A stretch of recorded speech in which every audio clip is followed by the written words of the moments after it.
I got the cash in the bags. 2015년 4월, 중국 칭다오에 살고 있는 장추련은 자신의 집을 팔아 하나뿐인 딸 장거를 일본으로 유학 보냅니다. 장추련의 남편은 딸 장거가 태어나고 약 1년 정도 지났을 때 다른 여자를 만나 자신의 아내와 딸을 버린 채 도망가 버립니다. 장추련은 크나큰 아픔을 간직한 채 혼자 힘겹게 딸 장거를 키웁니다. 딸 장거는 장추련의 유일한 희망이었죠. 장추련은 하나뿐인 딸을 위해 자신의 모든 것을 헌신합니다. 장거 역시 어머니의 희생과 사랑을 누구보다 잘 알기에 항상 최선을 다합니다. 일본으로 유학 간 장거는 2년의 어학연수 과정을 1년 만에 수료하는 등 열심히 공부합니다. 2016년, 장거는 도쿄 6대학 중 하나이며 5개 상위권 명문 사립대 중 하나인 호세이 대학에 입학합니다. 딸이 일본의 명문 대학에 합격하자 장추련은 너무 행복했고 딸 장거가 매우 자랑스러웠습니다. 이제 탄탄대로 모든 일이 풀릴 것만 같았죠. 하지만 세상 일이 그렇듯 운명은 그녀의 편이 아니었습니다. 전혀 예상치 못한 불행이 그녀를 기다리고 있었습니다. 2016년 11월 3일 새벽, 일본에서 중국 유학생이 한 남성에 의해 숨지는 사건이 발생합니다. 그런데 그 피해자가 바로 장추련의 딸 장거였습니다. 범인은 출동한 일본 경찰에 의해 바로 체포되었지만 이후 밝혀진 진실은 중국과 일본 양국 모두를 충격에 빠뜨렸습니다. 그리고 6년이 흐른 지금, 중국에서는 이 사건이 새롭게 사회적 이슈로 대두되며 중국 사회를 다시 뜨겁게 달구고 있습니다. 어떤 진실이 있었던 것일까요? 모두 2015년으로 가보겠습니다. 2015년, 일본에서 유학 중인 장거는 자신보다 1년 먼저 유학 온 유신을 알게 됩니다. 류신은 중국 칭다오 사람으로 장거와 같은 고등학교를 나왔습니다. 같은 고향, 같은 학교 출신이다 보니 두 사람은 급속도로 가까워져 금방 절친이 됩니다. 장거와 유신은 어학연수 과정을 마치고 장거는 호세이 대학에, 류신은 다이토 분카대학에 입학합니다. 류신은 대학에 들어가 같은 유학생 신분인 중국인 천스펑을 알게 됩니다. 그의 준수한 외모에 반해 2016년 4월, 류신과 천스펑은 연인 관계로 발전하게 되죠. 한 달 뒤, 두 사람은 10평 남짓되는 방을 임대해 함께 동거를 하게 됩니다. 그리고 이것은 악몽의 시작이 됩니다. 천스펑은 평소 불평불만이 많은 성격으로 사사건건 류신의 생활을 간섭합니다. 천스펑은 늘 류신을 통제하고 억압하려 했고 그녀를 정신적으로 조종하려 했습니다. 이 때문에 두 사람은 자주 다퉜고 결국 류신은 남자친구인 천스펑과 헤어지기로 하죠. 8월 25일 저녁, 날이 갈수록 심해지는 남자친구 천스펑의 간섭에 폭발한 류신은 그대로 짐을 싸서 집을 나가려고 합니다. 이에 천스펑은 크게 화를 내며 그녀를 위협하더니 급기야 그녀를 방에 가둬버립니다. 갑작스러운 상황이 류신은 매우 당황스럽고 두려웠습니다. 시간이 흐르고 천스펑이 방심한 틈을 타 류신은 필사적으로 탈출을 합니다. 그녀가 탈출한 것을 눈치채고 천스펑이 류신의 뒤를 쫓자 겁에 질린 류신은 살려달라며 소리를 질렀고 다행히 류신의 소리를 듣고 몰려든 사람들 덕분에 천스펑은 류신을 뒤쫓는 일을 포기합니다. 천만다행으로 천스펑의 소나기에서 벗어났지만 갑자기 갈 곳이 없어진 류신은 친구 장거에게 도움을 청하고 류신의 딱한 사정을 알게 된 장거는 한치의 망설임 없이 그녀를 돕게 됩니다. 류신은 당분간 장거의 집에서 신세를 지게 되죠.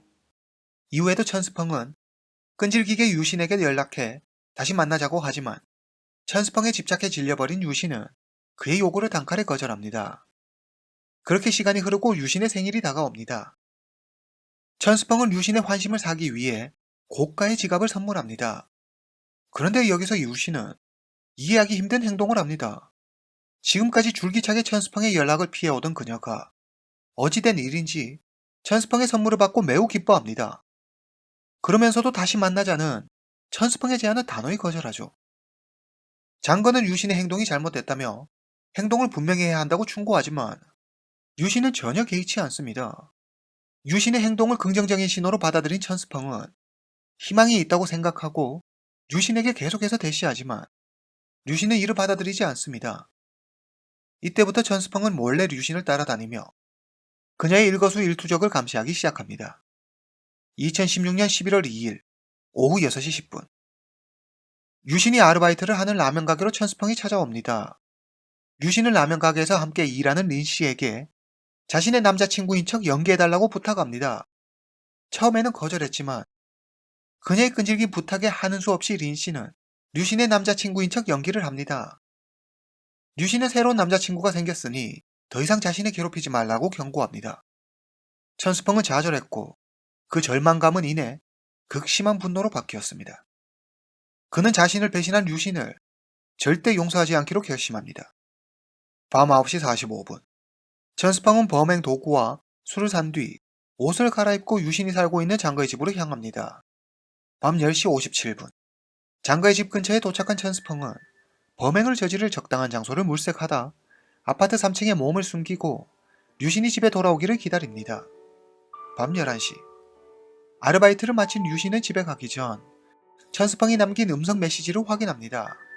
전화기를 타고 전해지는 그의 목소리가 뭔가 평소와는 달랐습니다. 유신은 왠지 천스펑이 자신을 어떻게 할 것만 같은 불안감에 알 수 없는 위협을 느낍니다. 덜컥 겁이 난 그녀는 장거에게 연락해 지하철역 앞에서 만나 함께 집으로 가기로 합니다. 하지만 류신은 자신의 전 남자친구 천스펑이 자신에게 매우 화가 난 상태며 위험한 상황이 발생할 수도 있다는 사실을 장거에게 말하지 않습니다. 오전 12시 15분. 장거와 류신은 아파트에 도착해 계단을 오릅니다. 그런데 갑자기 3층에 숨어있던 천스펑이 모습을 드러냅니다. 너무 놀란 두 사람은 장거의 집 201호를 향해 있는 힘껏 달립니다. 그런데 앞서 달려가던 유신이 먼저 다급하게 집으로 들어가더니 아직 장거가 도착하지도 않았는데 어처구니 없게 그냥 문을 닫아버리려고 합니다. 그러자 뒤따라오던 장거가 다급하게 자신의 발을 문틈으로 밀어 넣어 보지만 유신은 장거의 발을 밀쳐내고 그대로 현관문을 잠가버립니다. 장거는 문을 열라며 울부짖지만 유신은 굳게 닫은 문을 열어주지 않습니다. 화가 난 천스펑이 미친 듯이 초인종을 눌러대지만 집에 들어간 유신은 굳게 문을 닫은 채 아무 반응도 하지 않습니다. 혼자 집으로 피신한 류신은 경찰에 신고합니다. 류신이 경찰에 전화하는 소리를 듣자 화가 난 천스펑은 이성을 잃고 흉기로 장거의 목숨을 빼앗습니다. 2016년 11월 3일 오전 2시 20분. 유신의 신고를 받고 출동한 경찰은 장거를 바로 병원으로 이송하지만 안타깝게도 그녀는 세상을 떠나고 맙니다. 부검 결과 장거의 몸에서 11개의 치명적인 상처가 발견되는데 사인은 과다출혈이었습니다. 이 사건은 언론을 통해 대대적으로 보도되었고 사건의 잔혹성과 도의적 문제 등이 논란이 되어 일본과 중국 양국을 떠들썩하게 했습니다. 사람들은 장거의 목숨을 뺏은 천스펑보다 자신을 진심으로 도와준 친구를 사지로 내몰고 문을 잠근 채 모른 척한 유신의 비정함을 더 비난했습니다. 2017년 12월 22일 도쿄지방법원에서 재판이 열렸습니다. 법정에선 유신은 모든 책임을 회피하고 자신을 향한 비난의 화살을 돌리기 위해 모든 정황을 자신에게 유리하게 진술합니다. 사건 당시 류신은 집 안으로 들어오려는 장거의 발을 밀쳐내지도 않았으며 문도 잠그지 않았다고 거짓으로 증언합니다. 그러나 당시 상황을 목격했던 203호 거주자의 증언으로 류신의 말이 모두 거짓임이 드러납니다. 그런데도 류신은 거짓말을 멈추지 않았습니다. 범행 당시 친구 장거의 목소리를 듣지 못했나요? 자신을 도와준 친구를 왜 모른 척한 거죠? 라는 검사의 질문에 전 너무 놀라 방으로 들어갔어요. 그래서 아무 소리도 듣지 못했어요. 라고 말합니다. 하지만 사건 당시 이웃들의 증언에 따르면 당시에는 겁이 나 선뜻 나서 장거를 돕지 못했지만 장거의 비명과 울부짖음은 온 아파트에 울려 퍼져 그곳에 살고 있는 사람이라면 누구나 다 들을 수 있을 정도로 매우 컸다고 했습니다. 친구가 안타깝게 세상을 떠났음에도 자신만을 생각하는 이기적인 유신의 행동은 사람들에게 실망과 충격을 안겨줬습니다. 중국 현지에서는 천스펑을 법정 최고형에 처해달라며 452만 명이나 서명운동에 동참했지만 일본 법원은 장거의 목숨을 뺏은 천스펑에게 징역 20년형을 선고합니다. 일본과 중국 양국 모두에 많은 논란이 일으켰던 사건은 이렇게 종결됩니다. 시간이 흘러 모두의 기억 속에 해당 사건이 잊혀져 갈 때쯤 다시 중국을 시끄럽게 할 만한 사건이 일어납니다. 장거의 어머니 장추련은 사건의 결정적 증인이자 사건의 원인 제공자면서 자신의 딸의 마지막 순간에 함께 있었던 유신을 만나 그날의 진실에 대해 모두 듣고 싶어 했지만 재판이 진행되는 동안 유신은 장추련과의 만남을 의도적으로 회피했습니다. 재판이 끝난 뒤에도 유신은 여전히 모습을 드러내지 않았고 장거의 어머니 장추련을 만나 사과 한마디, 위로의 말 한마디조차 하지 않았습니다. 이에 화가 난 장추련이 유신의 아버지에게 전화해 따지자 장거가 명이 짧아 그런 일을 당한 거지. 그냥 운명으로 받아들여요. 상관도 없는 내 딸은 그만 괴롭히고요. 라며 딸을 잃은 어머니의 마음에 대못을 박는 막말을 쏟아냅니다. 유신의 가족이 고마움도 모르고 장거의 희생을 비아냥거리자 장추련은 자신의 SNS에 유신과 그 가족의 신상을 공개하고 언론사에 제보하는 등 유신을 공개적으로 압박합니다. 그 결과 사건이 일어난 지 9개월 만에 장추련은 중국의 한 방송사의 국면이라는 프로그램에서 처음이자 마지막으로 유신을 만나게 됩니다. 이날 유신은 울면서 장추련에게 죄송하다며 자신의 사건이 일어난 날 절대 문을 잠그지 않았다고 거짓말을 합니다. 뻔뻔한 유신과 그 가족의 적반하장식 행태에 장추련은 크게 분노하며 그들의 행태를 폭로합니다. 이렇게 두 사람의 갈등은 더 깊어만 갔습니다. 방송 출연 후 유신은 자신의 SNS에 장거와 함께 찍은 사진 등을 올리며 자신의 억울함을 호소하는 한편 사실은 장거가 자신을 이성으로 좋아했다며 근거 없는 소문을 퍼뜨리기도 합니다. 또 장거의 어머니 장추련이 장거를 돈벌이에 이용하고 있다며 그녀를 비정한 엄마로 매도했습니다. 일부 네티즌들은 유신이 마녀 사냥을 당하고 있다며 그녀를 돕기 위해 약 1,000만원가량의 현금을 그녀에게 후원하기도 했습니다. 자신을 옹호하는 세력이 생겼다고 생각한 유신은 갑자기 기세등등한 모습을 보이며 엽기적인 방법으로 장추련을 괴롭히기 시작합니다. 설날에 하나뿐인 딸을 잃고 시리에 빠진 장추련에게 가족과 함께 행복한 새해를 보내세요 라는 메시지를 보내는가 하면 과다출혈로 숨진 장거를 상기시키는 듯 아줌마 피로 만든 만두 맛있어요? 라며 SNS를 통해 메시지를 보내기도 했습니다. 가장 경악스러운 일은 장추련에게 명절 선물로 비둘기 고기와 소, 돼지의 목 힘줄, 오리목 등을 보냈는데 비둘기는 장추련이 딸 장거를 부르던 애칭이었습니다.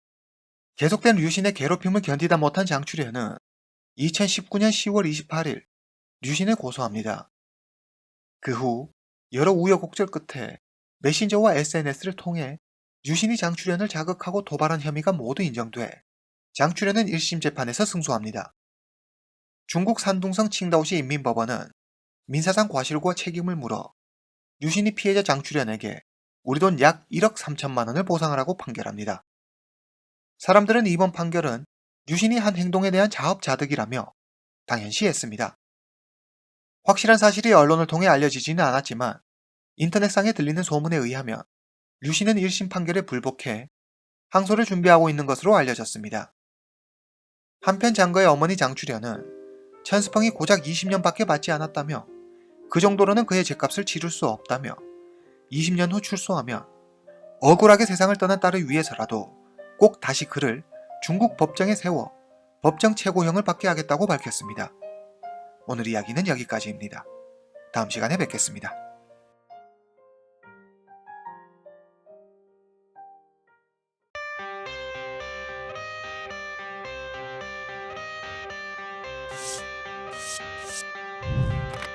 I got the cash in the bags. 2016년 동남아 금융과 무역의 중심 싱가포르.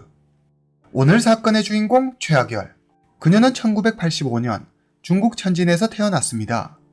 중국 천진대학교를 졸업하고 영국 사우스햄튼 대학교에서 석사 학위를 받습니다.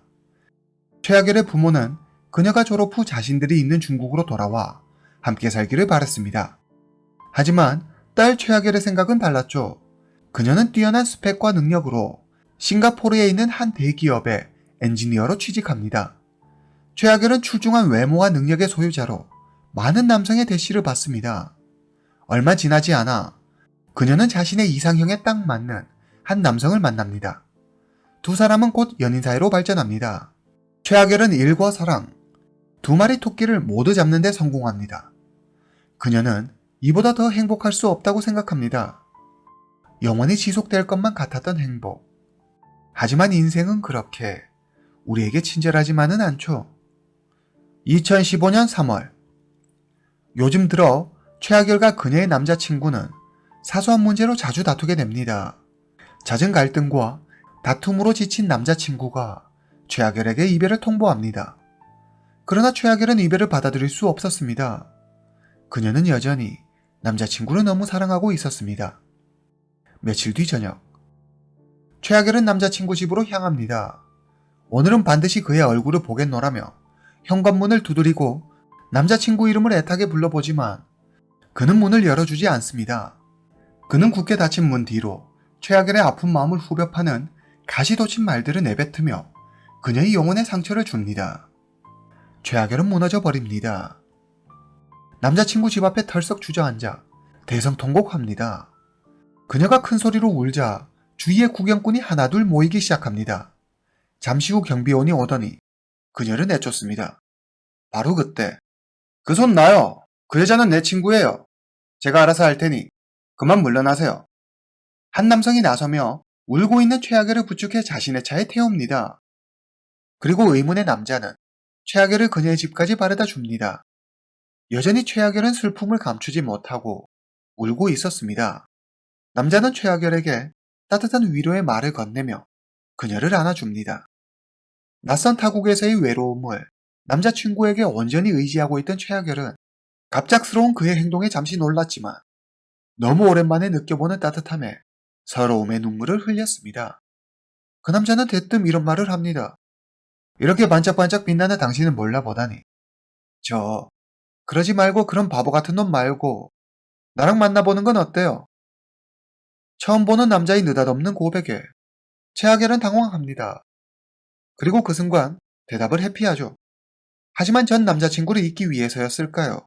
아니면 BMW를 타고 나타난 공경에 처한 자신을 구해준 남자가 백마탄 왕자님처럼 보여서였을까요? 다음날 바로 최하결은 그 남자와 사귀기로 합니다. 이후 두 사람은 자주 만남을 가졌고 최하결은 그 남자에게 점점 빠져듭니다. 두 사람이 사귀고 한 달 뒤, 둘은 영원을 함께하기로 약속합니다.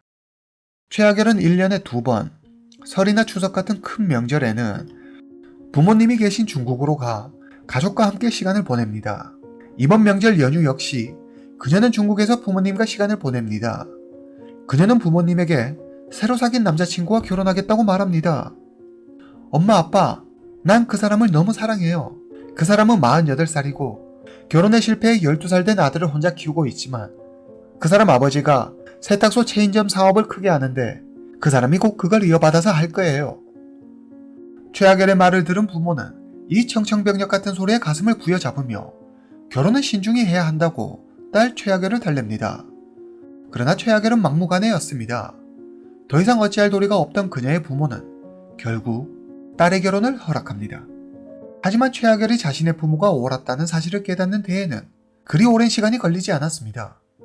사실 최하결의 새로운 남자친구는 사기꾼 그 자체였습니다.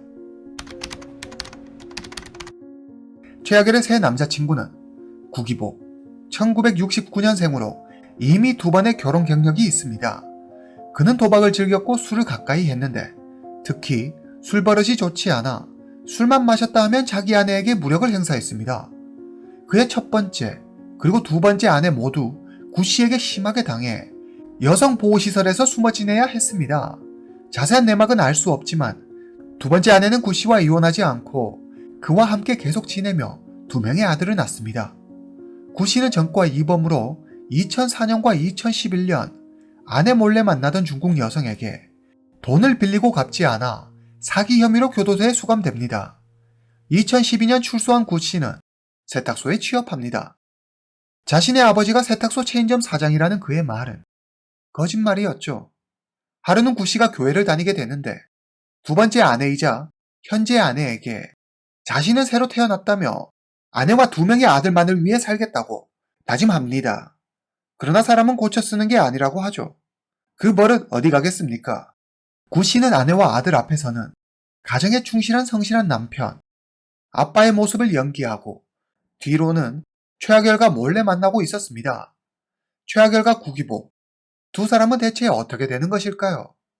중국에서 돌아온 최하결은 구 씨와의 결혼을 꿈꾸며 그와의 사랑을 키워갑니다. 몇 달 뒤, 최하결과 구 씨는 한 고급 레스토랑에서 함께 저녁을 먹습니다. 구 씨가 대뜸 최하결에게 돈을 빌려달라고 이야기합니다. 지금 내 돈이 아버지 회사에 묶여 있어. 친구랑 새로 사업을 하나 구상하고 있는데 돈이 좀 필요해. 최하결은 조금도 망설임 없이 선뜻 돈을 빌려주겠다고 약속합니다. 그는 중국에 있는 부모에게 전화해 2만 싱가포르 달러, 우리 돈 약 2천만 원 상당의 돈을 빌린 뒤 다시 구 기복에게 빌려줍니다. 최하결은 구 씨를 영혼의 단짝으로 여기고 그와 결혼할 것이라며 그를 완전히 믿고 있었습니다. 시간이 갈수록 두 사람의 관계는 더 발전합니다. 최하결은 구 씨와의 결혼 계획을 구체적으로 세웁니다. 그가 새로 시작하는 사업만 잘 마무리되면 바로 결혼하기로 약속합니다. 최하결은 구 씨의 말을 굳게 믿고 행복한 미래를 꿈꿉니다. 하지만 구 씨의 말이라며 무조건적으로 믿는 그녀도 한 가지 마음에 걸리는 점이 있었습니다. 그것은 바로 구 기복의 전처와 아들의 존재였습니다. 구 씨는 주말마다 전처와 2명의 아들을 데리고 교회에 갔는데 최하결은 구 씨가 전처와 아들을 매주 만난다는 사실이 매우 불편했습니다. 최하결은 친구에게 이 문제를 상의합니다. 그러자 그녀의 친구는 빨리 구 씨의 아이를 가지라고 재촉합니다. 그래야 구 씨가 더 이상 전처와 연락하지 않고 최하결만을 바라볼 것이라면서 말이죠. 최하결은 구 씨의 사랑을 쟁취하기 위해 아이가 필요하다고 생각합니다. 이 무슨 황당한 전개인지. 앞서 말씀드린 것처럼 구 씨는 아내 몰래 만난 여성들의 돈을 갚지 않아 2번이나 교도소에 들어갔다 왔습니다. 그리고 세탁소 사장은 그의 아버지가 아니죠. 그는 그냥 세탁소 직원입니다. 그가 타고 다니는 BMW 차량 역시 아내의 명의로 할부를 받아 산 것이었죠. 무엇보다 가장 중요한 것은 그는 현재 부인과 이혼하지 않았다는 것. 바로 최하결과의 만남은 불륜이라는 것입니다. 그녀는 그저 구 씨의 새로운 먹잇감, 그 이상도 이하도 아니었습니다. 세상에 영원한 비밀은 없죠. 구 씨의 거짓은 금방 들통나고 맙니다. 어느 날 최하결은 구 씨의 차에서 구 씨가 친구와 함께 찍은 사진 한 장을 발견합니다.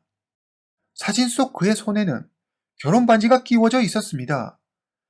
최하결이 어떻게 된 일이냐며 구 씨에게 따지자 그는 당황하며 대답을 하지 못합니다. 화가 난 최하결은 구 씨에게 자신이 빌려준 돈을 당장 갚으라며 으름장을 놓습니다. 구 기복은 이미 돈을 다 쓴 뒤였고 갚을 생각도 능력도 없었습니다. 이 사건이 있고 나서 구 씨는 최하결의 연락을 피하기 시작했고 당연히 결혼 이야기도 입 밖에 꺼내지 않았습니다. 2016년 7월 11일 최하결은 구 씨의 아내에게 문자를 한 통 보냅니다. 더 이상 우리 기복 씨한테 연락하지 마세요. 이혼하고 매주 만나는 거 너무 웃기지 않나요? 최하결은 아내와 이혼했다는 구 씨의 말을 철석같이 믿고 있었기 때문에 이런 문자를 아내에게 보낼 수 있었죠. 그러나 최하결의 문자를 받은 구 씨의 아내는 황당했습니다. 그 버릇 어디 가겠습니까? 남편의 옛날 버릇이 또 나온 거죠. 남편이 자기 몰래 다른 여자를 만나는 것이 분명했습니다. 아내는 곧장 구 씨를 찾아가 따집니다. 그런데 당황하는 기색도 없이 구 씨가 아주 뻔뻔하게 말을 합니다. 아, 그 여자 때문에 아주 미치겠네. 자꾸 만나자고 날 귀찮게 해. 그 여자랑 난 아무 사이도 아니야. 나도 너무 힘들다. 그날 저녁 최하결은 구 씨에게 전화를 수십 통 하지만 구 씨는 전화를 받지 않습니다. 분노에 찬 최하결은 구 씨에게 문자를 보냅니다. 당장 돈 갚지 않으면 내일 아침 세탁소로 찾아갈 거야. 그리고 사람들에게 모든 걸 이야기할 거야. 이때 최하결은 꿈에도 몰랐습니다. 이 문자 한 통이 자신에게 어떤 비극을 가져올지 말이죠. 문자를 본 구 씨는 서둘러 최하결의 집으로 갑니다. 하지만 그녀는 외출하고 집에 없었습니다. 구 씨는 최하결의 집 주위에 숨어 그녀가 집에 돌아오기만을 기다립니다. 다음날 아침 최하결이 출근하지 않았습니다. 그녀가 지금까지 무단결근을 한 적이 한 번도 없었기 때문에 회사 동료들은 이 상황이 좀 의아했지만 조금 더 기다려보기로 합니다. 오후 3시. 최하결은 여전히 회사에 나오지 않았습니다. 걱정이 된 그녀의 동료는 그녀에게 몇 번이나 전화했지만 그녀는 전화를 받지 않습니다. 타지에 나와 그녀 혼자 살고 있다는 것을 알고 있는 동료는 그녀에게 심상치 않은 일이 생겼다는 것을 직감하고 바로 경찰에 신고합니다. 경찰이 회사 동료들을 상대로 탐문 수사를 벌인 결과 최하결에게 남자친구가 있다는 사실을 알게 됩니다. 경찰은 최하결의 남자친구 구기복을 찾아가 최하결의 행방에 대해 묻지만 그는 아는 것이 없다고 말합니다. 그 여자는 맨날 이런 식이에요. 자기가 기분 나쁜 일이 생기면 꼭 연락을 끊고 잠수를 타버려요. 이런 적이 한두 번이 아니에요. 하지만 경찰은 사기 전과가 있는 그의 말을 믿지 않습니다. 구 씨는 경찰서로 연행돼 10시간 넘게 조사를 받습니다. 그리고 계속되는 경찰의 압박에 지친 구 씨는 결국 자신의 범행을 자백합니다. 하지만 그는 실수로 인해 일어난 일이었다며 정당방위를 주장하죠. 그러면 이제부터 구 씨의 진술에 따라 사건을 재구성해 보겠습니다. 7월 12일 새벽 5시. 최하결이 집을 나서자 구 씨는 바로 그녀의 뒤를 쫓습니다. 그리고 그녀가 지하철역에 도착하자 그녀 앞을 가로막으며 자신의 차에 태워 어디론가 향합니다. 분노를 주체 못한 최하결은 매우 흥분한 상태로 험한 말들을 마구 쏟아내며 구 씨의 아내와 아들의 욕을 합니다. 아내와 아들까지 욕하자 화가 난 구 씨는 최하결의 목을 졸라 그녀의 목숨을 빼앗습니다. 그리고 자신의 범행을 숨기기 위해 아무도 다니지 않는 외진 곳에 최하결을 유기하고 기름을 부어 3박 4일 동안 태웁니다. 사건 발생 8일 후 경찰은 구 씨와 함께 구 씨가 최하결을 유기한 장소로 갑니다. 20시간 넘게 현장을 조사한 경찰은 타담한 그녀의 옷가지와 전제물, 머리카락, 유골 등을 찾아냅니다. 당시 현장 조사에 참여한 경찰은 구 씨의 모습에 소름이 돋았다고 했습니다. 그의 말에 따르면 구 씨는 미소를 지으며 정말 아무것도 안 남았네 라고 속삭였다고 합니다. 경찰은 현장에서 발견한 증거들을 국가수해본에 분석을 의뢰합니다. 그 결과 머리카락에서 채취한 DNA와 최하결 어머니의 DNA가 완벽히 일치했습니다. 피해자는 최하결이 맞았습니다. 확실한 증거를 확보한 경찰은 구 씨를 살해 혐의로 체포합니다. 그리고 이어진 경찰 조사에서 더 놀라운 사실을 알게 됩니다. 범행을 저지른 다음날 구 씨는 또 다른 여자친구를 만나 프로포즈를 합니다. 당시 그는 아내와 최하결 외에 3명의 여자, 그러니까 총 5명의 여자를 만나고 있었으며 그녀들에게서 총 6만 5천 싱가포르 달러, 우리 돈 약 6,200만 원 상당의 돈을 빌렸습니다. 2019년 3월 14일 싱가포르 법원에서 재판이 열립니다. 구기복은 끝까지 최하결은 자신의 여자친구가 아니며 자신의 귀찮게 따라다닌 스토커라고 말합니다. 그리고 우발적으로 일어난 범행이라고 주장합니다. 구 씨의 변호사는 구 씨가 분노 조절 장애가 있다며 심신미약을 주장하지만 싱가포르 재판부는 이를 받아들이지 않습니다.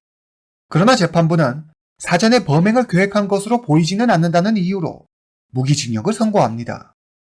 그리고 구 씨가 이미 50살이 넘었기 때문에 태형은 하지 않는다고 덧붙입니다. 이 사건이 현지 언론을 통해 알려지자 많은 싱가포르인들은 사법부의 판단에 의문을 갖고 사형을 선고하지 않은 사법부를 비난했습니다. 여러분들의 생각은 어떠신가요? 오늘 이야기는 여기까지입니다. 다음 시간에 뵙겠습니다.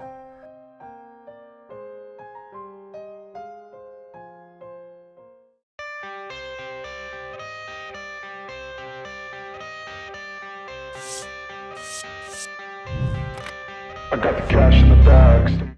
미국 뉴욕주 2015년 2월 5일 밤 10시 40분 뉴욕 로체스트 피츠포드에 한 호화주택에 살고 있는 담씨는 방금 막 일을 끝내고 서재에서 쉬고 있습니다. 이때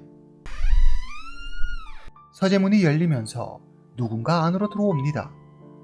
누구야? 윽! 의문의 남성은 담씨를 향해 총을 발사합니다. 오늘의 주인공 담양입니다. 중국계 캐나다인으로 영어 이름은 짐입니다. 그는 인공지능 반도체 분야 박사 학위를 취득한 뒤 코닥과 코닝 회사에서 근무했습니다. 2003년 담양은 다이나맥스 이미징이라는 카메라와 모니터에 사용되는 부품을 생산하는 업체의 오너이자 CEO입니다. 그의 아내는 담청, 그녀의 영어 이름은 지인입니다. 담양의 아내 담청은 담양의 회사 해외 영업팀에서 신규 바이어를 개척하거나 기존 고객을 상대하는 일을 주로 하고 있습니다. 담씨의 회사는 급성장하고 담양은 큰 돈을 벌게 됩니다. 담씨 부부에게는 2명의 아들이 있는데 첫째는 제프리, 둘째는 찰리입니다. 2명의 아들 모두 학업 성적이 우수하고 모범생이었습니다. 특히 둘째 아들 찰리는 다방면에서 그 두각을 나타냈는데 축구팀에서 활약하면서 학생회장으로도 활동했습니다. 2013년 담씨 부부의 둘째 아들 찰리는 피츠포드 맨던 고등학교를 졸업하고 아이비리그 대학 중 하나인 코넬 대학교에 입학합니다. 밝고 성격이 좋은 찰리는 사교 클럽에서 활동하며 적극적으로 학교 생활을 해나가면서 친구들과도 잘 어울리고 공부도 열심히 합니다. 그는 반짝반짝 빛나는 완벽한 학생이었습니다. 그러나 이 완벽함 속에 숨겨진 어두운 그림자를 알아차리는 이는 아무도 없었습니다. 2015년 1월 28일 911 전화벨이 요란하게 울립니다. 제목을 졸랐어요. 제발 도와주세요. 오 마이 갓, 그 사람이 왔어요. 다급한 목소리로 911에 전화를 건 이는 바로 담양의 아내이자 찰리의 어머니 담청이었습니다. 그녀는 남편 담양이 무력을 행사한다며 도와달라고 말합니다. 신고를 받고 경찰이 담씨의 집으로 출동합니다. 경찰은 담청의 목덜미가 붉게 멍든 것을 확인하지만 상황이 그리 심각해 보이지는 않았습니다. 경찰이 남편 담양을 경범죄로 체포하겠다고 하자 담청은 남편이 체포되는 것을 원하지 않는다고 말합니다. 단지 그가 집을 떠났으면 좋겠다고 하죠. 이날의 소동은 남편 담양이 집을 떠나는 것으로 마무리됩니다. 경찰은 이렇게 담씨의 집을 떠납니다. 사실 이날 경찰이 별다른 조치 없이 담청의 말만 듣고 돌아간 데에는 이유가 있었습니다.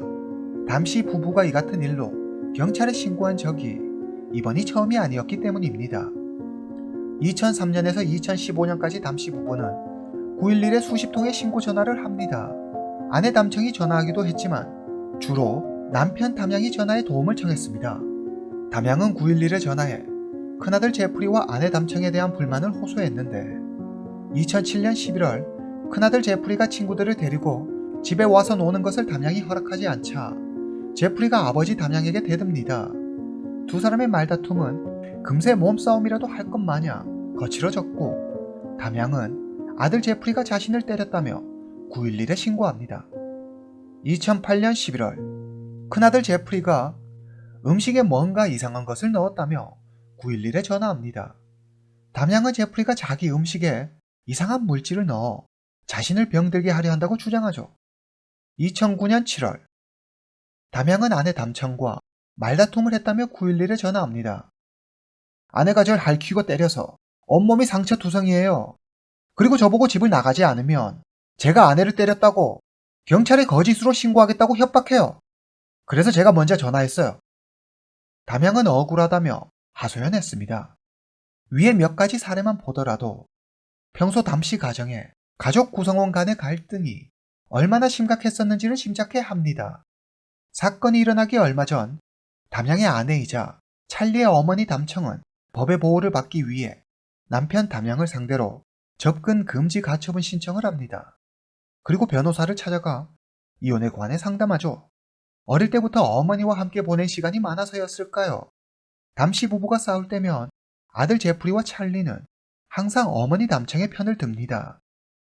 담씨 가족이 미국으로 오기 전 캐나다에서 생활할 때 담청은 남편의 학대로 두 아이와 함께 보호시설에서 지낸 적이 있습니다. 당시 찰리는 갓난아기였지만 찰리보다 2살 많은 제프리에게는 그때의 일이 평생 잊지 못할 트라우마로 남게 됩니다. 그러면 담청이 남편이 자신의 목을 조른다며 911로 신고했던 그날 밤으로 다시 돌아가 보겠습니다. 2015년 1월 28일 밤 담청은 학교에 있는 둘째 아들 찰리에게 전화합니다. 찰리는 대학교에 들어가고도 거의 매일 어머니 담청과 전화통화를 합니다. 담청은 남편과 싸울 때마다 아들 찰리에게 전화해 남편 담양이 자신에게 한 짓을 빼놓지 않고 아들에게 세세히 모두 말했습니다. 이번에도 담청은 아들 찰리에게 전화해 아버지 담양이 자신의 목을 졸랐다며 이야기합니다. 그리고 담양이 곧 자신을 죽일 거라며 두려워합니다. 2015년 2월 4일 담청은 아들 찰리와 통화합니다. 너희 아빠가 날 죽일지도 몰라. 너무 무서워. 담청이 이렇게 말하자 찰리는 말합니다. 엄마, 문 꼭 잠그고 절대 아빠 곁에는 가지 말아요. 어머니 당첨과 통화하는 내내 뭔가를 결심한 듯 찰리의 얼굴은 결의에 찬 표정입니다. 다음날 아침 2015년 2월 5일 찰리는 학교를 떠나 집에 가기 전 축구팀 코치에게 집에 문제가 있다며 집에 가야 한다고 말합니다. 2월 5일 오후 4시 찰리는 총기를 구매하기 위해 뉴욕주 코틀랜드 월마트로 갑니다. 하지만 캐나다 국적을 가진 찰리는 구매할 수 없었죠. 그래서 미국 국적을 가진 친구 휘트니에게 사냥에 쓰려고 한다며 도와달라고 합니다. 마침내 찰리는 총기를 손에 넣게 됩니다. 밤 10시 무렵 고등학교 동창 그로스만을 만나 미국을 떠날 거라고 말합니다. 평소답지 않은 찰리의 모습에 그로스만은 911에 전화합니다. 찰리는 뒷문을 통해 집으로 들어갑니다. 2층으로 올라가 서재에 있는 아버지 담양을 향해 세 발을 쏩니다. 더 이상 아버지 담양이 숨을 쉬지 않는다는 사실을 깨달은 찰리는 공황 상태에 빠집니다. 수도 없이 머릿속으로 그려본 장면이었지만 막상 눈앞에 펼쳐지니 손이 부들부들 떨렸습니다. 아직 19살밖에 되지 않은 찰리가 감당하기에 이 모든 일은 너무 벅찼습니다. 냉정을 되찾은 담청은 아들 찰리에게 빨리 짐을 싸라고 재촉합니다. 우리 캐나다로 도망가자. 밤 11시 35분 두 사람이 짐을 차로 옮기고 있을 때 갑자기 생각지도 못한 일이 일어납니다. 경찰차가 다가오더니 경찰이 차에서 내립니다. 찰리는 다 끝났다고 생각합니다. 경찰이 찰리에게 말합니다. 네 상태가 좋아 보이지 않는다며 친구가 신고했어. 그래서 네가 괜찮은지 확인해 보려고 왔어. 찰리는 안도하며 답합니다. 전 괜찮으니 걱정 마세요. 찰리의 상태를 확인한 경찰은 다시 경찰서로 돌아갑니다. 훗날 경찰의 진술에 따르면 당시 찰리는 매우 침착했으며 별다른 특이점은 없었다고 진술합니다. 경찰이 떠나자 찰리와 담청은 바로 차를 타고 집을 떠납니다. 2015년 2월 6일 새벽 2시 제프리와 담청은 나이아가라 폭포 국경에 도착합니다. 그들은 육로를 통해 캐나다로 입국합니다. 그리고 곧 중국으로 떠나기 위해 상하이행 편도 비행기표를 삽니다. 2월 7일 토론토에서 찰리의 형 제프리를 만납니다. 세 사람은 서둘러 중국으로 떠날 준비를 합니다. 2월 9일 세 사람은 중국 비자를 발급받습니다. 이제 비행기를 타고 떠나기만 하면 됩니다. 그런데 찰리는 망설여집니다. 만약 이대로 중국으로 도망친다면 나 때문에 엄마랑 형까지 살해 혐의를 받겠지. 세 사람은 고민 끝에 다시 미국으로 돌아가기로 합니다. 2월 9일 오후 5시 13분 찰리는 대학 사교 클럽 친구들에게 메일을 한 통 보냅니다. 친구들, 앞으로 나에 대해 어떤 소문을 듣게 될지도 몰라. 혹은 경찰이 너희를 찾아갈 수도 있어. 그들이 무슨 말을 하든 절대로 믿지 마. 너희도 곧 진실을 알게 될 테니까. 영원한 것 찰리가. 미국 집으로 다시 돌아온 뒤 얼마 지나지 않아 담청이 911에 전화합니다. 제 남편이 숨을 쉬지 않아요. 빨리 좀 와주세요. 사실 담양은 이미 4일 전에 세상을 떠났지만 아내 담청은 지금 막 일어난 일인 것처럼 연기를 합니다. 하지만 담씨의 집에 도착한 경찰은 바로 담청의 말이 거짓임을 눈치챕니다. 방 안은 온통 시체 썩는 냄새로 가득했고 바닥에 묻은 혈흔은 이미 모두 말라 있었기 때문입니다. 한눈에 봐도 범행이 일어난 지 며칠은 돼 보였습니다. 부검 의인은 담양이 사망한 지 약 48시간에서 72시간 정도가 지났을 것으로 추정했습니다. 현장을 조사하던 경찰은 담양이 2월 5일 이후부터 자신의 메일을 확인하지 않았다는 사실을 발견합니다. 그리고 탄환에서 찰리의 지문을 발견하죠. 경찰이 찰리에게 묻자 엄마를 보호하기 위해서 달리 방법이 없었어요. 엄마를 지켜야 했어요. 경찰은 2급 살해 혐의로 찰리를 체포합니다. 검찰은 매우 자신만만했습니다. 그도 그럴 것이 그들에게는 충분한 증거가 있었습니다. 첫 번째, 찰리는 사건 현장에 있었습니다. 두 번째, 찰리는 친구에게 도움을 받아 범행 도구인 총기를 구입했습니다. 세 번째, 사건 현장에서 발견된 탄환에는 찰리의 지문이 묻어 있었습니다. 네 번째, 찰리가 대학 사교 클럽 친구들에게 보낸 메일의 내용을 보면 자신의 범행이 발각된 후의 일을 걱정하는 듯 보였습니다. 다섯 번째, 경찰이 찰리를 체포할 당시 찰리는 이렇게 할 수밖에 없었다며 스스로 자신의 범행을 자백합니다. 게다가 어머니인 담청을 보호하기 위해서였다는 범행 동기도 충분했죠. 그러나 해당 사건에 대한 심리는 검찰의 생각대로 순조롭게 흘러가지 않았습니다. 찰리의 변호사는 말합니다. 사건 현장에는 목격자가 없습니다. 총에 방아쇠를 당긴 사람이 찰리일 수도, 아니면 사건 현장에 있던 또 다른 사람, 그의 어머니 담청일 수도 있습니다. 그는 검찰이 제시한 증거를 하나씩 반박해 보입니다. 첫 번째, 범행 당시 찰리의 어머니 담청 역시 현장에 있었습니다.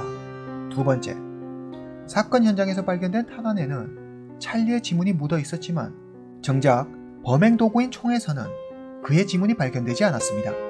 세 번째, 찰리가 대학 사교 클럽 친구들에게 보낸 메일은 발각된 후의 일을 걱정하는 것이 아니라 어머니 담청의 죄를 대신 덮어쓰겠다는 것을 암시한다고 볼 수도 있습니다. 네 번째, 체포 당시 자신이 이렇게 할 수밖에 없었다는 찰리의 말은 자신의 아버지를 죽였다는 자백이 아니라 어머니의 죄를 대신 덮어쓰겠다는 각오를 말한 것이라고 했습니다. 게다가 오랫동안 남편 담양에게 학대를 받아온 담청의 범행 동기가 더 충분하다고 주장했습니다.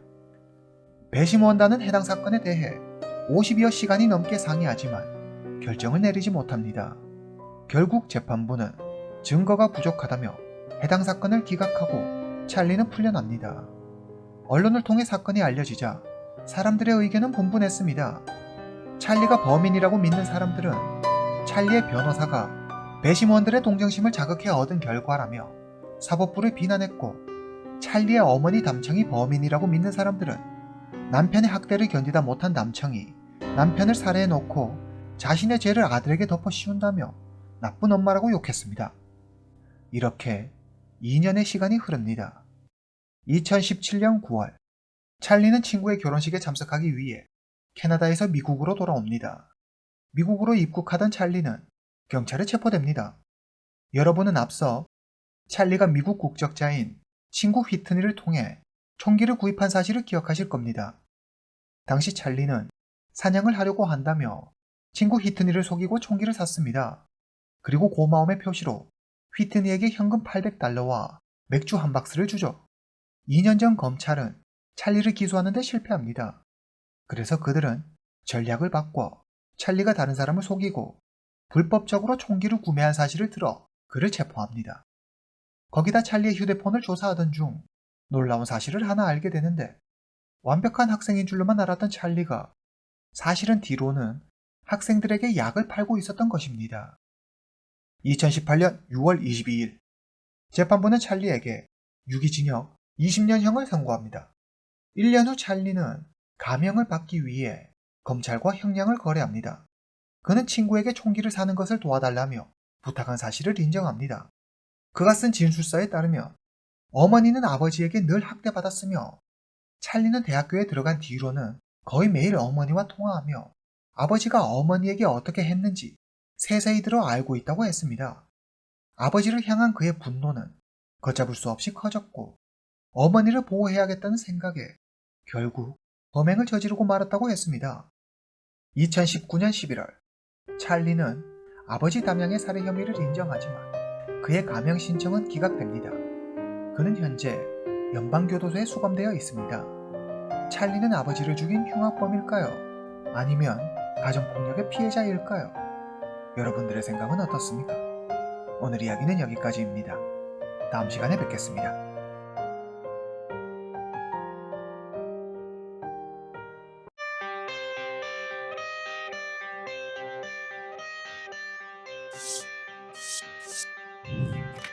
I got the cash in the bags.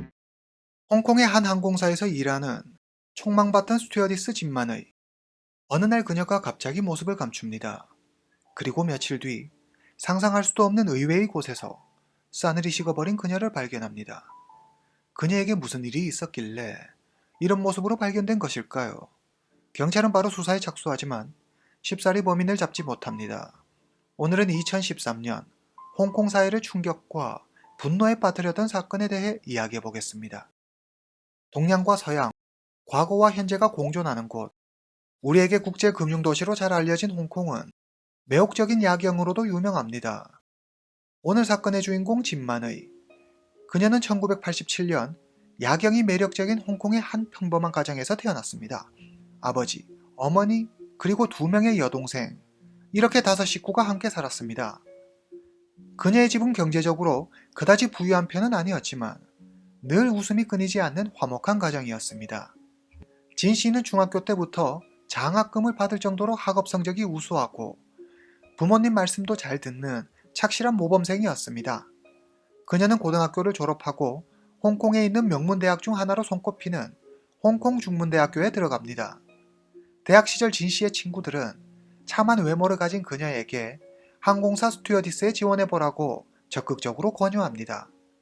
진 씨는 스튜어디스가 되기 위해 열심히 준비해 대학 졸업 후 자신이 원하는 항공사에 들어갑니다. 2010년 23살의 진 씨는 무사히 인턴을 마치고 드디어 캐세이 드래곤 항공의 정식 스튜어디스가 됩니다. 정식 스튜어디스가 된 그녀는 세상을 다 가진 듯 무척 기뻤습니다. 진 씨의 부모 역시 큰딸 진만의가 너무 자랑스러웠습니다. 그녀는 자신이 맡은 일을 척척 잘 해낼 뿐만 아니라 동료들과도 좋은 관계를 유지했습니다. 이렇게 2년의 시간은 빠르게 흘러갑니다. 2012년 11월 퇴근한 진 씨는 오랜만에 친구들을 만나 바에서 한잔하며 즐거운 시간을 보냅니다. 그런데 한 남자가 다가오더니 그녀에게 작업을 겁니다. 그는 꽤 준수한 외모를 지녔고 재치 있으며 유머러스한 남자였습니다. 남자의 이름은 막준현, 1987년 11월 4일 선전에서 태어납니다. 그는 부모를 따라 홍콩으로 건너와 살게 됩니다. 그의 아버지는 작은 운송회사를 운영하는데 덕분에 그는 꽤나 부유한 집안에서 부족함 없이 자랍니다. 막 씨는 어려서부터 공부는 뒷전이고 친구들과 어울려 놀기를 좋아했습니다. 대학을 졸업한 막 씨는 부동산 중개인으로 일했는데 일은 하지도 않고 매일 빈둥빈둥 놀기만 할 뿐 미래에 대한 걱정은 1도 없는 듯 보였습니다. 막 씨는 오로지 자신을 치장하고 꾸미는 일에만 집중했습니다. 매일 저녁 클럽이나 바를 돌아다니며 하이에나처럼 여성들을 탐색하기 바빴죠. 그러던 어느 날 바에서 친구들과 놀고 있는 진 씨를 발견하고 작업을 건 것입니다. 진 씨는 자신에게 호감을 보이는 막 씨가 싫지만은 않았습니다. 두 사람은 한눈에 서로에게 반해 급기야 함께 밤을 보냅니다. 다음날 아침 진 씨와 막 씨는 사귀기로 합니다. 진 씨의 친구들은 바에서 만난 남자를 믿지 말라며 하나같이 그녀의 선택을 만류했습니다. 하지만 이미 진 씨는 그에게 마음을 빼앗긴 뒤였습니다. 진 씨는 남자친구 막 씨가 너무 좋았고 또 그를 믿었습니다. 연애 초기 막 씨는 세상 누구보다 진 씨를 아꼈습니다. 매일 그녀를 자신의 차로 출퇴근시켜주고 주말에는 진 씨와 야외로 나가 함께 즐거운 시간을 보냅니다. 진 씨는 자상한 남자친구에게 점점 더 마음을 빼앗겼고 자신이 보석 같은 운명의 남자를 만났다고 믿었습니다. 그러나 핑크빛 아름다운 시간은 그리 오래가지 못했습니다. 얼마 지나지 않아 막 씨는 전혀 다른 사람으로 변했고 그녀는 자신의 선택이 크게 잘못됐음을 깨닫습니다. 2013년 9월 진 씨와 막 씨 두 사람은 크게 다투게 됩니다. 그리고 헤어지기로 하죠. 2달 뒤 진 씨는 선전에 있는 전자제품 회사에서 일하는 새로운 남자친구 호아강을 만납니다. 진 씨는 매일 친구들과 술만 마시고 노는 막 씨와 달리 성실한 호아강이 좋았습니다. 진 씨와 호 씨는 미래를 함께하기로 약속합니다. 하지만 이들에게 예기치 못한 불행한 사건이 일어납니다. 2013년 12월 8일 진 씨의 여동생은 언니 진 씨의 회사 동료로부터 한 통의 전화를 받습니다. 진 씨가 아무 말도 없이 회사에 나오지 않고 있고 연락도 받지 않는다는 것이었습니다. 사실 여동생 역시 12월 4일 이후로 언니를 본 적이 없었습니다. 진 씨의 여동생은 진 씨가 5일과 6일 쉬는 날이었기 때문에 언니가 친구들과 놀다가 7일 바로 회사에 출근했다고 생각했습니다. 예전에도 이런 비슷한 일이 있었기 때문에 가족들은 크게 걱정하지 않았습니다. 여동생은 진 씨에게 계속해서 전화해보지만 그녀는 전화를 받지 않습니다. 불길한 생각이 든 그녀는 바로 언니 진 씨와 함께 쓰고 있는 방으로 갑니다. 진 씨와 여동생은 함께 방을 쓰고 있습니다. 방에는 2층 침대와 옷장 2개가 놓여 있습니다. 하나는 진 씨의 것이고 다른 하나는 여동생의 것입니다. 여동생은 급히 진 씨의 침대를 확인합니다. 침대 위에는 진 씨의 회사 유니폼, 핸드백, 구두 등 물건들이 어지럽게 놓여 있습니다. 무언가 이상했습니다. 진 씨가 평소에 이렇게 물건들을 침대 위에 어지럽게 둔 것을 본 적이 없었습니다. 게다가 구두를 침대 위에 두다니 뭔가 이상하다고 느낀 여동생은 부모에게 이 사실을 알립니다. 진 씨의 가족은 먼저 진 씨의 친구들에게 전화해 진 씨가 갈 만한 곳을 수소문합니다. 새벽 2시 10분. 여전히 진 씨의 행방은 묘연합니다. 진 씨의 아버지는 조그마한 단서라도 찾기 위해 그녀의 방을 샅샅이 뒤지기 시작합니다. 그러다 진 씨가 일할 때 사용하는 캐리어가 옷장 위에 있는 것을 발견합니다. 아버지는 천천히 그녀의 옷장을 열어봅니다. 그리고 옷장 안에서 진 씨의 옷으로 덮어놓은 무언가를 발견합니다. 사람 같아 보였습니다. 차마 옷가지를 들춰볼 용기가 나지 않았습니다. 떨리는 손으로 진 씨의 아버지는 경찰에 신고합니다. 진 씨의 집에 도착한 경찰은 옷장 속에서 이미 싸늘히 식어버린 진 씨를 발견합니다. 그녀는 회사 유니폼을 입고 있었습니다. 부검 결과 진 씨는 사망한 지 약 3, 4일이 지났으며 사인은 질식사였습니다.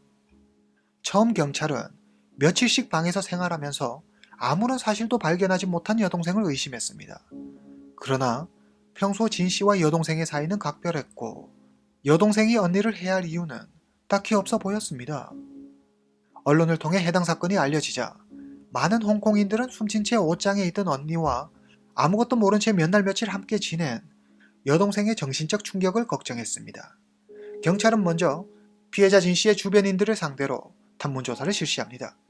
그들에 따르면 진 씨는 매우 예의 바르고 사람들에게 친절해 누군가의 원한을 살 만한 인물이 아니었습니다. 하지만 그들은 진 씨와 전 남자친구인 막준현이 큰 갈등을 빚었었다며 막준현을 의심스러워했습니다.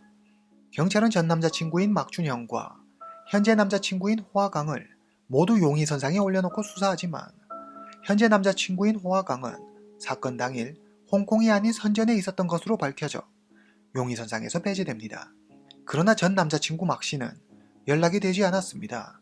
경찰은 막 씨의 가족에게 연락해 행방을 수소문하지만 그들조차 막 씨와 연락이 되지 않는다고 했습니다. 경찰은 진 씨의 아파트에 설치된 CCTV를 통해 사건 발생일로 추정되는 12월 4일 막 씨가 진 씨의 집으로 들어가는 것을 확인합니다. 경찰은 즉시 그를 유력 용의자로 지목하고 검거에 나섭니다. 경찰은 즉각 수사 인력을 투입해 용의자 막 씨를 찾는 데 전력을 다합니다. 막 씨는 가족들과 관계가 좋지 않았습니다.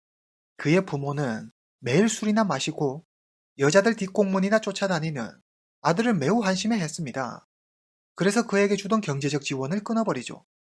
부모의 지원이 끊기자 궁핍해진 막 씨는 친구들에게 돈을 빌리기 시작합니다. 막 씨의 친구들에 따르면 걔는 여자들이랑 노는 것밖에 몰라요. 맨날 있는 척 말도 안 되는 허풍은 다 떨어대면서 돈을 빌린다니까요. 그러고는 갚지도 않아요. 또한 걔가 전 여자친구한테 좀 불만이 많았어요. 어쩌면 걔가 범인일지도 몰라요. 막 씨의 친구들조차 막 씨의 평소 행실에 대해 부정적으로 진술합니다. 사건 발생 4개월 전 2013년 8월 막 씨는 자기 적성과 맞지 않는다며 하던 일을 그만둡니다. 그리고 매일 집에서 빈둥거리며 놀더니 급기야 도박에까지 손을 댑니다. 그리고 큰 빚을 지게 되죠. 막 씨는 여자친구인 진 씨에게 한 번만 도와달라며 부탁합니다. 마음이 여렸던 진 씨는 남자친구 막 씨의 부탁을 거절하지 못하고 그에게 돈을 빌려줍니다. 이때부터 진 씨는 막 씨의 ATM기로 전락해버리고 말죠. 박 씨는 걸핏하면 진 씨에게 돈을 요구했고 두 사람은 돈 문제로 자주 다투기 시작합니다. 2013년 9월 4일 도를 넘는 막 씨의 행동에 진 씨는 그만 헤어지자고 합니다. 그러자 막 씨가 크게 화를 내며 진 씨에게 무력을 행사합니다. 두려움에 그녀는 막 씨의 말을 듣는 척 연기하다 기회를 봐 경찰에 신고합니다. 신고를 받고 출동한 경찰은 막 씨를 체포합니다. 하지만 겨우 우리 돈 약 19만 원 정도의 벌금형에 처해질 뿐이었습니다. 이 일이 있고 진 씨는 막 씨와의 관계를 정리하기 위해 휴대폰, SNS 등에 남자친구를 차단해버리고 완전히 그와의 관계를 끊습니다. 그리고 새로운 남자친구 호아강을 만나게 되죠. 그녀는 좋은 남자친구를 만나 다시 밝은 미래를 꿈꾸며 열심히 생활합니다. 하지만 막 씨는 진 씨가 자신을 배신했다며 주체할 수 없는 분노에 휩싸여 광기 어린 복수를 결심합니다. 2013년 11월 25일 경찰은 막 씨의 가장 친한 친구인 증 씨를 만납니다. 그녀에 따르면 막 씨는 진 씨와 이별 후에 자주 이렇게 말했다고 합니다. 내가 가질 수 없다면 아무도 가질 수 없어. 12월 5일 밤 9시 농구장에서 막 씨를 만난 친구 몇 명은 그의 목 부위에 5에서 6cm 정도의 손톱으로 핥힌 듯한 흔적을 봤다고 했습니다. 경찰은 범행 당시 진 씨가 반항하는 과정에서 생긴 상흔일 것이라고 추정했습니다. 여러 상황을 종합해 볼 때 경찰은 막 준현이 범인일 것이라고 확신했습니다. 계속된 수사에도 막 씨를 찾을 단서를 찾지 못하자 경찰은 그가 이미 홍콩을 떠났을 수도 있다고 생각합니다. 막 씨의 고향은 광동성 선전입니다. 경찰은 그가 선전에 있을 가능성이 크다고 생각해 광동성 경찰과 협력해 그의 행방을 추적합니다. 동시에 홍콩 달러 30만 달러, 우리 돈 약 4,700만 원 상당의 현상금을 내걸고 용의자 막준현을 공개 수배합니다. 또한 유족들은 언론을 통해 용의자를 잡을 수 있도록 시민들의 적극적인 제보를 당부했습니다. 하지만 이러한 노력에도 불구하고 막 씨의 행방은 여전히 오리무중이었습니다. 막 씨는 굉장히 교활했습니다. 자신과 관련된 모든 정보를 삭제하고 가족과는 일체 연락조차 하지 않았습니다. 그렇게 3년의 시간이 흘러갑니다. 2017년 경찰은 특별전담 수사팀을 편성해 끈질기게 막 씨의 행방을 추적합니다. 그러던 어느 날 사건 해결에 중요한 단서를 제공받게 됩니다. 경찰 앞으로 한 통의 전화가 걸려옵니다. 우리 집에 범죄자가 있어요. 빨리 좀 잡아가세요. 나이가 꽤 있어 보이는 노인의 목소리였습니다. 경찰은 장난 전화라고 생각했지만 신고 전화가 온 이상 출동을 해야만 했습니다. 경찰은 노인의 집으로 출동합니다. 그리고 경찰은 그곳에서 자신들이 그토록 찾아 헤매던 막준현을 만나게 됩니다. 갑자기 이게 무슨 일일까요? 진 씨의 전 남자친구 막 씨는 범행 후 선전으로 도주합니다. 그리고 그곳에서 새로운 여자를 만나 2015년 아들을 한 명 낳습니다. 아들을 낳은 뒤 그는 뜬금없이 자신의 범행을 아내에게 모두 고백합니다. 남편의 엄청난 과거에 아내는 큰 충격을 받지만 갓 태어난 아이를 위해 남편의 범죄 사실을 묻어두기로 합니다. 2017년 사건이 일어나고 3년이 흘렀습니다. 더 이상 경찰이 자신을 찾지 않을 것이라고 생각했는지 막 씨는 예전의 망나니 같은 모습으로 돌아갑니다. 그는 아내와 어린 아들은 외면한 채 매일 늦게까지 술 마시고 다른 여성을 만나 흥청망청 돈을 쓰기 시작합니다. 아내는 참다 못해 자신의 아버지에게 남편 막 씨의 과거에 대해 이야기하게 되고 이를 들은 막 씨의 장인이 경찰에 신고한 것입니다. 10월 29일 경찰은 막 씨가 선전에 있는 한 미용실에서 머리를 하고 있다는 사실을 확인합니다. 그리고 곧장 출동해 그를 검거하는 데 성공합니다. 막 씨는 자신과 관련된 모든 혐의를 부인합니다. 그러나 계속된 경찰의 압박에 그는 결국 자신의 범행을 시인합니다.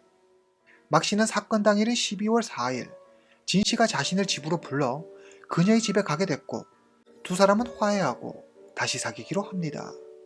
그런데 진 씨가 자기 몰래 새로운 남자친구인 호아강과 연락하는 모습을 보게 되고 너무 화가 난 나머지 자기도 모르게 범행을 저지르게 된 것이라고 했습니다. 저는 그녀를 믿었어요. 그렇지만 그 여자는 절 기만했죠. 너무 화가 나 그만 저도 모르게 실수였어요. 실수예요. 막 씨는 우발적으로 범행을 저지르고 겁이 나 그녀를 옷장 속에 유기했다고 했습니다. 그러나 경찰 조사 결과 막 씨의 진술은 거짓이었습니다. 그는 진 씨와 헤어진 후 치밀한 계획을 세워 준비한 각본대로 차근차근 범행을 실행해 갔습니다. 12월 4일, 진 씨가 아파트 현관문을 열고 집으로 들어가려던 찰나 숨어있던 막 씨가 나타나 그녀와 함께 집으로 들어갑니다. 그리고 그녀를 방으로 끌고 가죠. 그는 진 씨에게 다시 만나자며 위협합니다. 그러나 진 씨는 막 씨의 제안을 거절합니다. 넌 내 거라고! 막 씨는 그녀의 목숨을 빼앗습니다. 그리고 진 씨를 옷장에 유기하고 그녀의 휴대폰과 신용카드를 가지고 도망칩니다. 이후 막 씨는 휴대폰에 있는 내용을 모두 삭제한 뒤 진 씨의 휴대폰을 우리 돈 약 23만 원에 팔아버립니다. 범행을 저지른 막 씨는 자신의 집에 들러 아버지 돈 약 1,900만 원을 훔쳐 달아납니다. 모든 일은 그의 계획대로 순조롭게 진행되었습니다. 법정에선 막 씨는 우발적인 범행을 주장하며 선처를 호소합니다. 그는 죄를 뉘우치기는커녕 감형을 받기 위해 계속 거짓말을 합니다. 7명의 배심 원단은 4시간에 걸친 상의 끝에 6대1로 유죄를 판결해 막준현에게 무기징역을 선고합니다. 막 씨는 재판에 불복해 항소하지만 고등법원은 이를 기각하고 1심 판결을 그대로 유지합니다. 오늘 이야기는 여기까지입니다. 다음 시간에 뵙겠습니다.